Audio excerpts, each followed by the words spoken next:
you're showing how to make perfect quinoa every time. For 4 servings, use a cup of quinoa. Pour into a fine strainer, then rinse well for at least 30 seconds.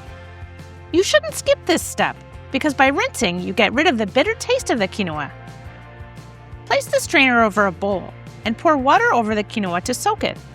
This step is optional, but we like to do it because it makes the quinoa easier to digest. Even if the package says the quinoa is pre-washed, you should still rinse and preferably soak the quinoa. After soaking the quinoa, rinse it one more time. Whether or not you soak it, you should be sure to rinse the quinoa twice for at least 30 seconds each time. Shake the strainer to get rid of the excess water. You'll need a pot with a lid, ideally with a thick bottom, but it's okay if you don't have one. Transfer the quinoa to the pot. The technique is the same whether you're making white or red quinoa, but red quinoa needs to be cooked a little longer. Just ignore the ratio written on the cooking instructions. Trust us, it's wrong. We are adding 1.5 cups of water because we're using a ratio of 1 part quinoa to 1.5 parts water.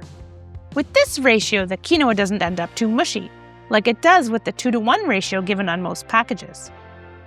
Place the pot on high heat. Add a half teaspoon of salt and stir.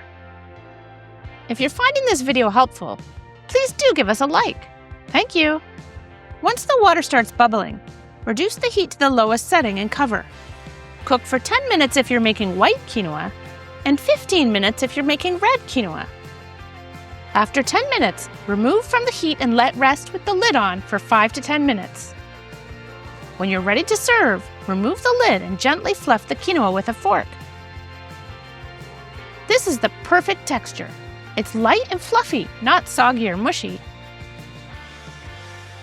Enjoy your delicious quinoa! If you enjoyed this video, we think you'll like this one too.